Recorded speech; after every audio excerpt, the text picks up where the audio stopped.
Good afternoon and welcome to today's lunch break with the Rabbi. Today is the Tuesday, December 8th, getting closer towards Hanukkah. It's the 22nd of Kislev. Hanukkah will begin this Thursday night. And of course, we look forward to celebrating with all of you on Hanukkah, which is we're going to have the first night of Hanukkah celebrating at the town hall with an outdoor menorah lighting from the safety of your own car as you watch and enjoy the grand celebration.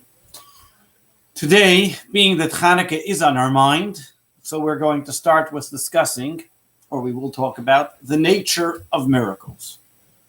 The word miracle is commonly thrown around. The word miracle is commonly used. What does it mean, a miracle?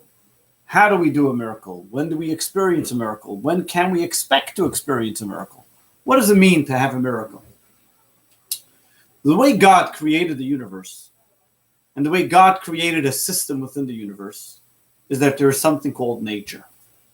What is nature? To understand a miracle, we need to understand what nature is. Nature is something that we've gotten used to. The sun comes up in the morning, you put seeds in the ground and they grow.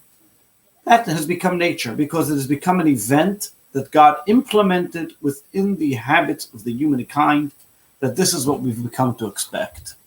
That's what nature means. Nature means, as you know, it's called your second nature. Why is that? Because it's something that you've gotten used to, something that you do, something which has become part of you. But what really is nature? Isn't nature a miracle as well? So the way God created the system of the universe is that there are two things. That there are things that are common, that are regular, things that we have become used to.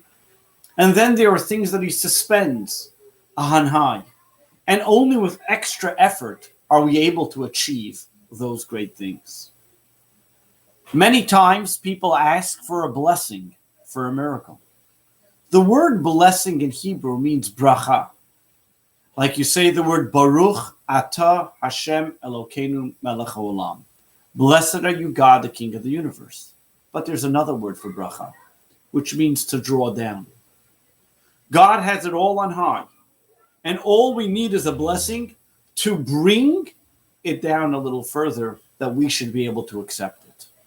So within nature, we can get a blessing to see the natural events unfold in front of our eyes in a more auspicious way for ourselves. Let's take, for example, a person's not feeling well.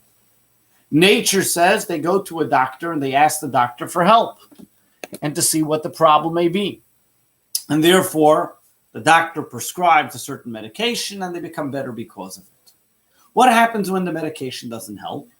They then say, oh, I need a blessing that I should feel better. But guess what? You needed a blessing that you should feel better the first time you went to the doctor. Antibiotics is not nature. It's God's way of allowing nature to cure you.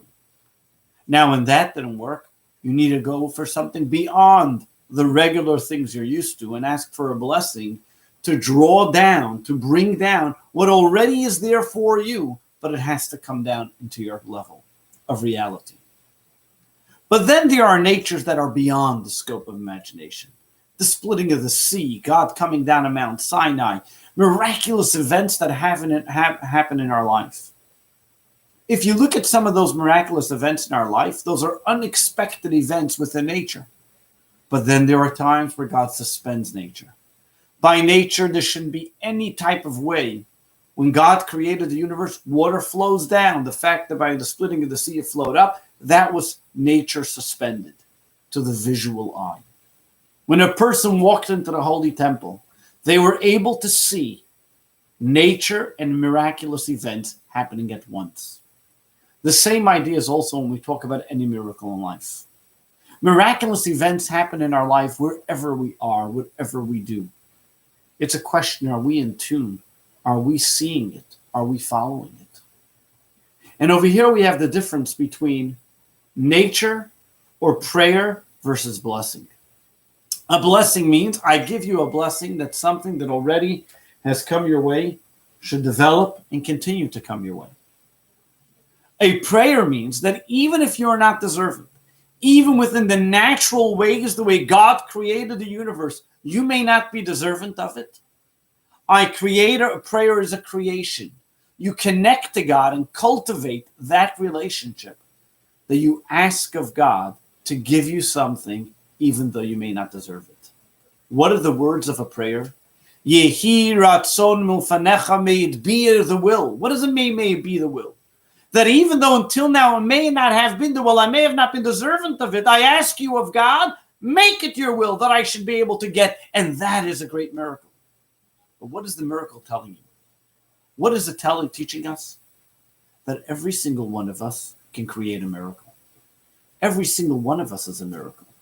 Every single one of us has the ability to suspend nature or work beyond nature, because we all can create that desire within God to give us something, as long as we have a relationship. When we have a connection, then we can ask God for something.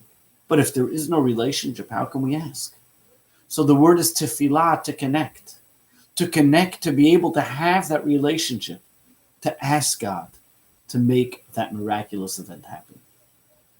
Take any episode in your life, anything that you would call a miracle, the miracle that is beyond nature, or sometimes the miracle which is seen in nature.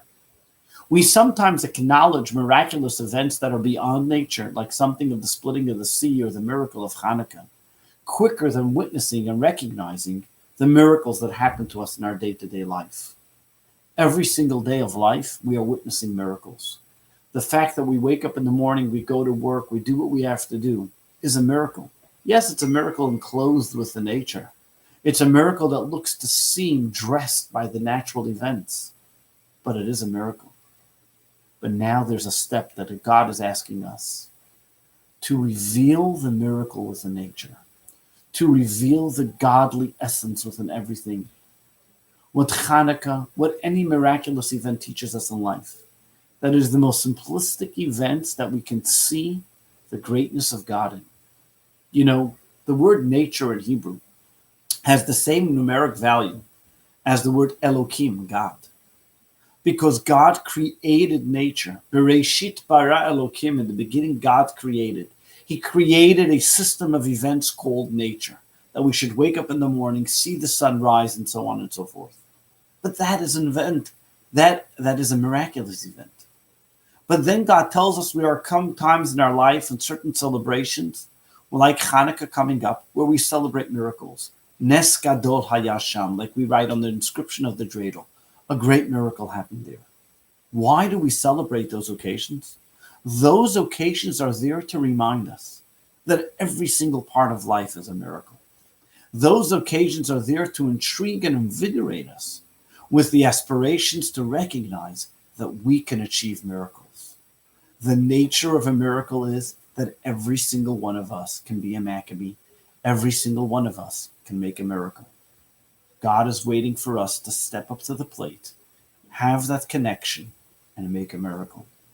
My dear friends, as we get closer to Hanukkah, don't wait for Hanukkah to light that little bit of light that flame and bring the light into the world and create a miracle. Every single day, you can be a miracle. Make a miracle. Change your surroundings. Bring light into the environment. A miracle means changing what you've been used to doing.